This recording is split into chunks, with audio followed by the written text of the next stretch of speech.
बिस्मिल्लाहिर्रहमानिर्रहीम। Dear students, अस्सलाम वालेकुम। हम पढ़ रहे हैं C++ लैंग्वेज। आज हम एक प्रोग्राम बनाएंगे जिसमें एक मैट्रिक्स का ट्रांसपोज लिया जाएगा। मैट्रिक्स क्या होती है, प्रीवियस लेक्चर में मैंने आपको समझाया था। मैट्रिक्स एक 2 डायमेंशनल एरे होती है। तो आज हम एक मैट्रिक्स लेंगे और उसका ट्रांसपोज डिस्प्ले कराएंगे। तो डियर स्टूडेंट्स, इसको स्टार्ट करने से पहले हम समझ लेते हैं कि ट्रांसपोज होता क्या है। ट्रांसपोज किसी भी मैट्रिक्स का, अगर किसी मैट्रिक्स की रोज़ को कॉलम्स बना दें या कॉलम्स को रोज़ बना दें तो वो उसका ट्रांसपोज कहलाएगा। इसको अब हम स्टार्ट कर लेते हैं। मिसाल के तौर पर ये लिखा हुआ है जी, hash include iostream using namespace std int main.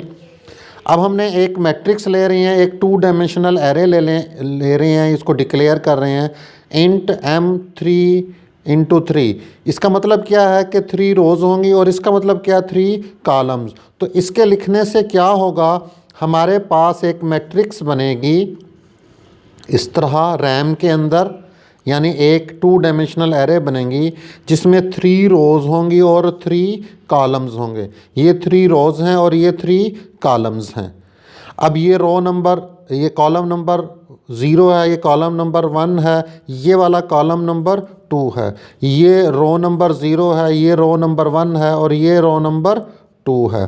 तो आप इसकी लोकेशन को, आपने अगर प्रीवियस लेक्चर नहीं सुना तो उसको लाजमी वॉच करें ताकि आपको इसके समझ आएगा।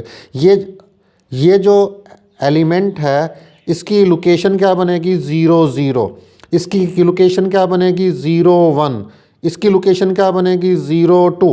इसकी लोकेशन क्या बनेगी, 1 0।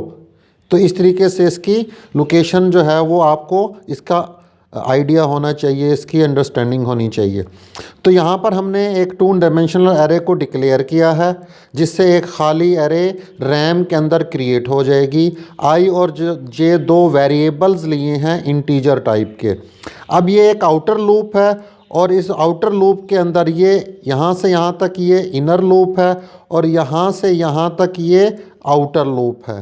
तो 2 डायमेंशनल एरे को वैल्यूज़ देने के लिए रन टाइम पर हमने ये लूप्स लिखी हैं। ये लूप्स क्यों लिखी हैं, nested. For i = 0, i <= 2, i++।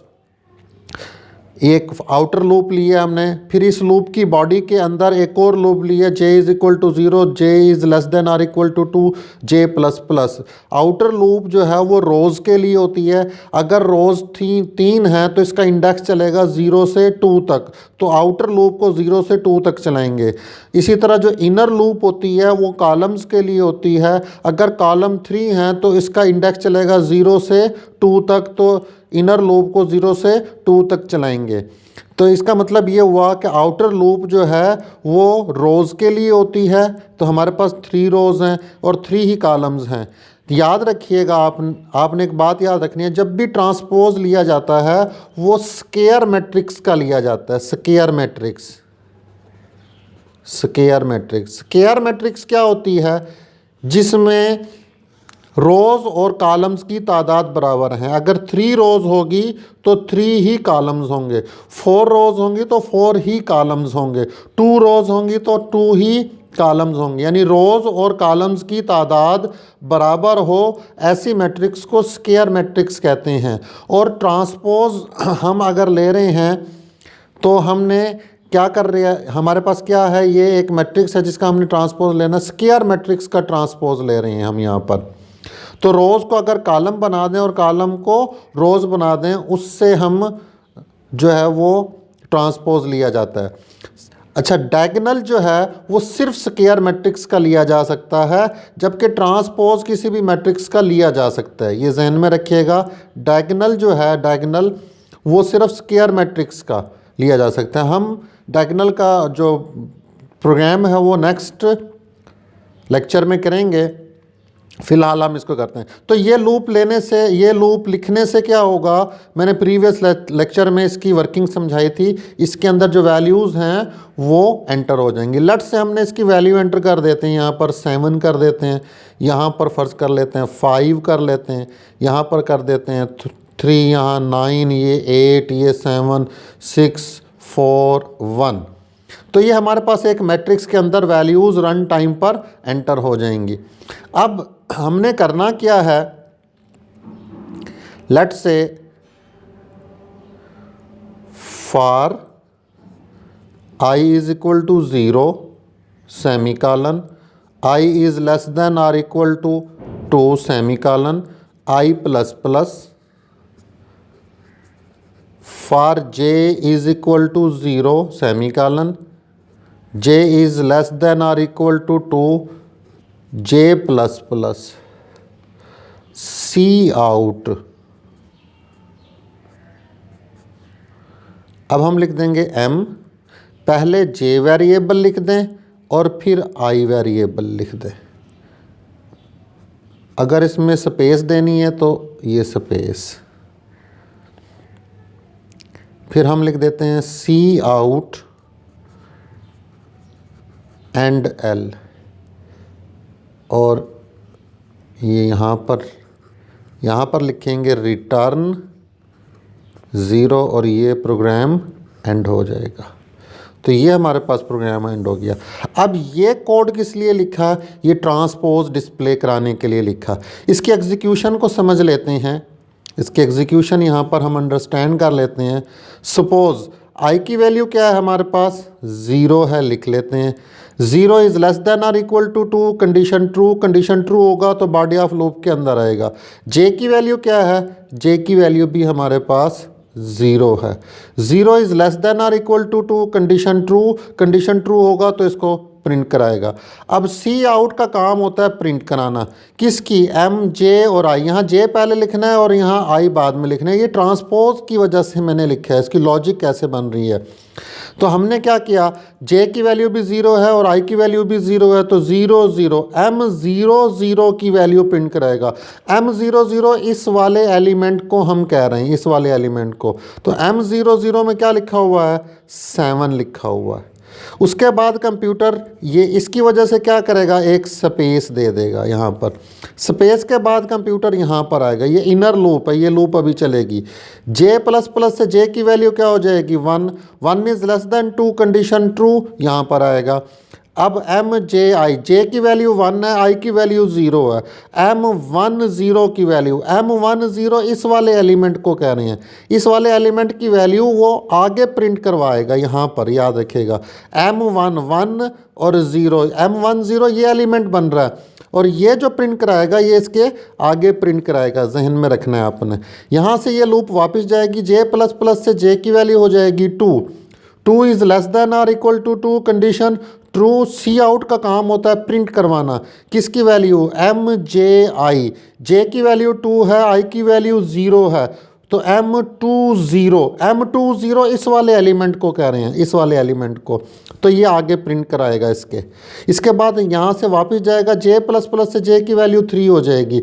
3 is less than और इक्वल टू 2, कंडीशन फॉल्स। जब ये वाली कंडीशन फॉल्स होगी इस लाइन को छोड़ देगा, स्किप कर देगा, स्किप करके यहाँ आ जाएगा। सी आउट एंड एल से क्या होगा, कंप्यूटर नई लाइन पर आएगा यहाँ पर। इसके बाद कंप्यूटर यहाँ आएगा, यहाँ से ये कंप्यूटर फिर वापस यहाँ पर जाएगा। आई प्लस प्लस से आई की वैल्यू हो जाएगी 1। अब 1 इज़ लेस देन और इक्वल टू 2, कंडीशन ट्रू है, लूप की बॉडी के अंदर यहाँ पर आएगा। जे इज़ इक्वल टू 0, याद रखें जे फिर 0 से स्टार्ट हो रहा है। हर नए आइट्रेशन में जे फिर दोबारा 0 से स्टार्ट। 0 इज़ लेस देन और इक्वल टू 2, कंडीशन ट्रू यहाँ पर आएगा। जब कंडीशन ट्रू होगी तो इस लाइन को पढ़ेगा, एग्जीक्यूट करेगा। सी आउट का काम क्या होता है, एम आई जे आई की वैल्यू को प्रिंट कराना। अब जे की वैल्यू कितनी है हमारे पास, 0, और आई की वैल्यू कितनी है, 1। M01 इस वाले एलिमेंट को कह रहे हैं, इस वाले एलिमेंट को। तो ये इसको प्रिंट करा देगा यहाँ पर नई लाइन पर। फिर इस स्पेस से थोड़ी सी स्पेस देगा आगे, यहाँ से फिर ये इनर लूप ऐसे चलेगी। याद रखिएगा इनर लूप ने ऐसे चलना है, आउटर लूप ने ऐसे चलना है। यहीं से ये जो है ये वापस जाएगा, जे प्लस प्लस से जे की वैल्यू हो जाएगी 1 इज़ लेस देन और इक्वल टू 2, कंडीशन ट्रू है, कंडीशन ट्रू होगा तो इसे प्रिंट कराएगा।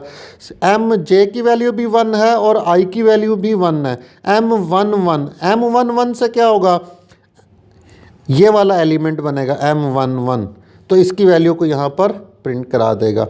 इसी तरह ये वापस जाएगा, J प्लस प्लस से J की वैल्यू हो जाएगी 2, 2 is less than or equal to 2, condition true यहाँ पर आएगा। M की वैल्यू J की वैल्यू क्या है 2 है, I की वैल्यू क्या है 1, तो M21 किसे कह रहे हैं, इस वाले एलिमेंट को कह रहे हैं, तो ये यहाँ पर प्रिंट करा देगा। वापस जाएगा, J की वैल्यू हो जाएगी 3, 3 is less than or equal to 2, condition false.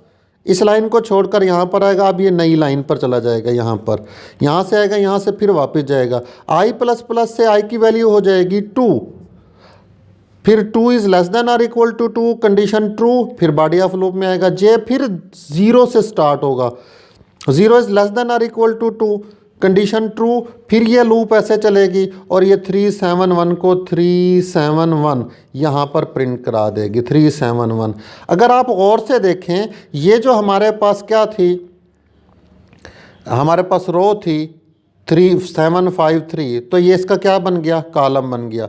ये जो रो थी हमारे पास 987, ये 987 इसका कॉलम है, इसकी रो इसका कॉलम बन गया, इसकी रो इसका कॉलम, या यूँ कह लें कि इसका कॉलम जो है इसकी रो बन गया 79679, इधर कॉलम है, ये रो बन गया।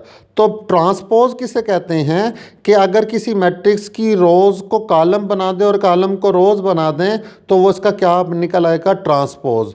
तो ये इस तरह ये लूप चलेगी। इसके एग्जीक्यूशन को मैंने आपको समझा दिया, आपने इसको कागज़ पर बनाना है और इसकी एग्जीक्यूशन करनी है, इसकी वर्किंग करनी है ताकि इसको समझ सकें। तो याद रखें, बस इसकी सिंपल सी लॉजिक है, जब आप प्रिंट करवा रही हैं तो जो J वेरिएबल है उसे पहले यहाँ लिखना है और I वेरिएबल को बाद में, लेकिन जब वैल्यूज़ देते हैं तो I को पहले लिखते हैं और J को बाद में। तो ये ओरिजिनल मैट्रिक्स थी, ये इसका क्या आ गया, ट्रांसपोज आ गया। इसे आपने कंप्यूटर पर बनाना है और इसकी वर्किंग करनी है, इसकी एग्जीक्यूशन को समझना है, इसकी वर्किंग को समझना है। अगर आपने अभी तक मेरे चैनल को सब्सक्राइब नहीं किया तो जल्दी से मेरे चैनल को सब्सक्राइब कर दें और नोटिफिकेशन बेल पर क्लिक कर दें ताकि हर नई आने वाली वीडियो का नोटिफिकेशन आपको मिल सके। अपना ख्याल रखिएगा, नेक्स्ट लेक्चर में मुलाकात होगी। अल्लाह हाफिज़।